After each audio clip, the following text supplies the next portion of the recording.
Hello everyone. In this session, we are going to study one of the important topic, that is globalization. Now, question comes, what is globalization? See, globalization is nothing but integrating the domestic economy with the international economy. I just repeat, what is globalization? Globalization is nothing but integrating the domestic economy with the international economy. That is nothing but globalization, or else integrating or connecting the domestic business with the international business, or business domestic business with other countries business. That is nothing but globalization. Hope you understood what is globalization. Globalization is nothing but integrating the domestic business with the international business, or integrating the domestic economy with the international economy. That is nothing but globalization. Let's begin. There was a time when most regions were economically self-sufficient. In olden days, most of the countries were self-sufficient. Okay, locally produced foods, fuels, and raw materials were generally processed for local consumption. Earlier, whatever they were producing, they were they were using it for local consumption. Trade between different regions was quite limited. It's very rarely we were rarely in the olden days. uh, there was a trade between regions. Hope you understood. Today, the economies of most countries are so interconnected that they form a part of a single interdependent global economy. See, today the economies of most countries are so interconnected. I told you in the meaning itself. See, most of the countries are economically connected, or else we can say it is interconnected. In one or another reason, one country is dependent on another country. That is what interconnection. That they form part of a single interdependent global economy. So for that, it is single global economy or interdependent global economy. Hope you got, hope you understood. See, these are some slides I collected. Globalization is linked with technology, right?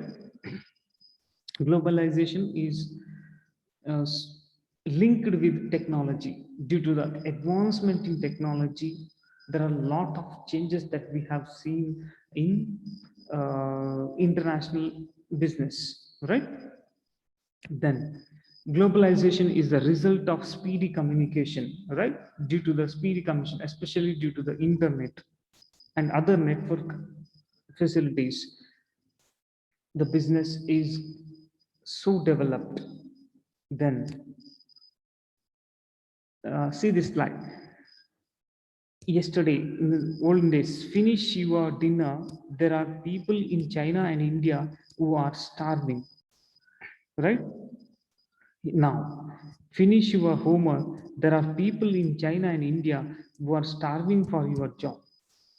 See, earlier, while in olden days, parents were forcing to eat. Now, the parents are forcing to read or study. Earlier, they were saying that there was saying that the there are people in China and India who are starving. Now, there are people in China and India who are starving for your job. Right? This is the situation. Then, now, what is globalization? I already told. Okay, it refers to the rapid increase in the share of economic activity taking place across national boundaries. Right? More number of economic activities taking place across the national boundaries, crossing the national borders. There is nothing but globalization. Then some other definitions or some other meanings you can see here regarding globalization. Integration of the economy, Indian economy with the world economy. I told you integration of domestic economy or Indian economy with the world economy. That is nothing but globalization. Does not differentiate between the word, okay, it is word domestic market and the foreign market. Okay, that is word WORD. Okay, does not differentiate between the word domestic market and the foreign market. That is globalization. Next, see, in broader sense, what is globalization? Spread of manufacturing, services, markets, culture, lifestyle, capital, technology, and ideas across national boundaries and around the world. Clear? Spread of manufacturing, services, markets, culture, lifestyle, capital, technology, ideas across national boundaries and around the world. That is nothing but globalization. Hope you understood. Also, the integration of these geographically dispersed economic and social activities. Huge impacts on people and nations. The whole world is affected by globalization. There are positive effects as well as negative effects as far as globalization is concerned to the entire world. Global income, see, these are the facts collected. Global income is more than 31 trillion a year. 31 trillion a year global income, but 1.2 billion people of the world's population earns less than $1 per day. See how many people? 1.2 billion people earning only one below than $1 per day. So global income is 31 trillion per year, but 1.2 billion people of the world's population earn less than $1 per day. Just imagine. Then 80% of the global population earns only 20% of the global income, and within many countries there is large gap between rich and poor. 80% of the global population earns only 20% of the global income, and within many countries there is a large gap between rich and poor. See, 80% of the global population earns only 20% of the global income. It means remaining 80% of the income is with 20% of the people, right? 80% of the income is with only 20% of the people, rich people. Clear? So 80% of the people earns only 20% of the global income. It means 80% of the income is with 20% of the people, right? And within many countries there is a large gap between rich and poor.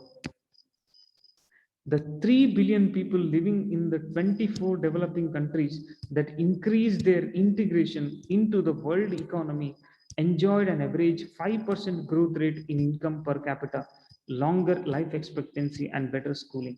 See, after integrating with the world economy, after globalization, say in these 24 developing countries, 3 billion people living in 24 developing countries that increased their integration into the world economy enjoyed an average 5% growth rate in per capita income, longer life expectancy, as well as better schooling after globalization. There is a positive impact.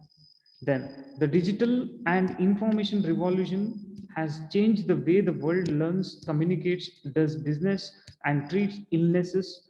In 2002, there were 364 people per 1,000 using the internet in the high income countries, while there were only 10 per 1,000 in low income countries. Say high income countries in the year 2012, for 1,000, 364 people were using internet.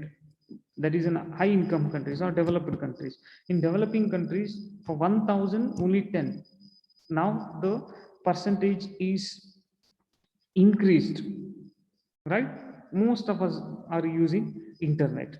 Then 2 billion people living in countries in sub Saharan Africa, especially in Africa, the Middle East, and the former Soviet Union have been unable to increase their integration into the world economy, and their economies have contracted, means decreased. Poverty has risen, and education levels have risen less rapidly than in the more globalized countries. See, in South Africa and Middle East countries, they have not integrated with the world economy, especially. So for that, their economy is contracted, means decreased, or the economy is not in good condition. Okay, poverty has risen. Education level is not up to mark, right, compared to the developed countries. So that is the that is the drawback to these African countries, because they were not integrated with the world country in like other countries. Take for example, compared to other developing countries like India and other Sri Lanka and Bangladesh or Pakistan. Okay, these countries are integrated with other countries like US, Russia, Brazil, UK, right? But these African countries are less integrated with world economy, so far that their economic condition is not good, their education level is not good, poverty has risen. So that's the matter. Then see, the proverb says, a merchant has no nation. Remember this quote: a merchant has no nation. It means that a businessman can view the entire world as one country for his operation.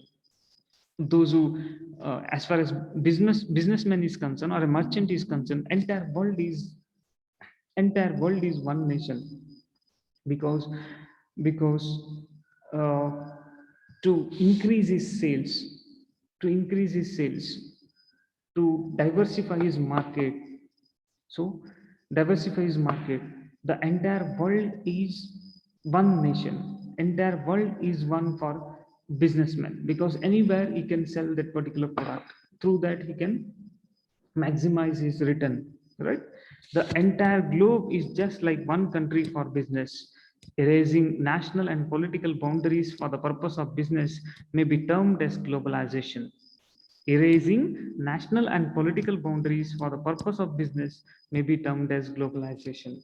Removal of restrictions, or um, reducing the restrictions as far as business is concerned, that is nothing but globalization. Globalization implies integration of the economy of the country with the rest of the world economy, and opening up of the economy for foreign direct investment by liberalizing the rules and regulations, and by creating favorable socio-economic and political climate for global business. See, globalization implies integration of the economy with the rest of the economy or world economy, and opening up of the economy for foreign direct investment by liberalizing the rules and regulations, and by creating favorable different conditions like economic conditions, political conditions, all those things, especially for global business. Then, what are the features of current globalization? Globalization, of course, is not a new phenomenon. The period 1870 to 1913 experienced a growing trend toward the globalization. The new phase of globalization, which started around the middle 20th century, become very widespread. Okay. There are several similarities and differences between the two phases of globalization. The Human Resource Development Report 1999 mentions the following as the new features of current phase of globalization. New feature. What is the new feature? That is new markets, especially here, growing global markets in service, banking, insurance, and transport. See, what does it mean? In service sector, especially IT sector and banking sector or insurance sector or transport sector, there are a lot of changes or a lot of improvements that we have seen after globalization. That is the new feature of new phase of globalization. Then, what are the types of globalization? See here, there are three types of globalization: economic globalization, social globalization, and political globalization. Now, what is economic globalization? I told you, domestic countries' economy is connected, interconnected with the world economy. That is nothing but economic globalization. Countries that are trade with many others and have few trade barriers and economically globalize it. Okay.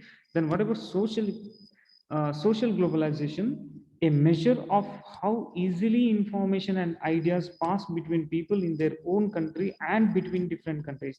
It is nothing but movement of information or ideas from within the country and between countries, between different countries. That is nothing but social economy, social globalization. It includes access to internet and social media networks. Is it clear? Flow of information from one country to another country or within a country, that is nothing but social globalization. Next is political globalization. Political globalization is nothing but political cooperation between different countries. See, political cooperation there is between countries. So political cooperation among the countries or between countries, nothing but political globalization. Hope you're clear. These are the different types of globalization. Okay. In next session, we are going to discuss about causes of globalization and effects of globalization. Okay. Hope you understood regarding introduction of globalization and types of globalization. Hope you understood. In case of any doubts, you can contact me. Thank you.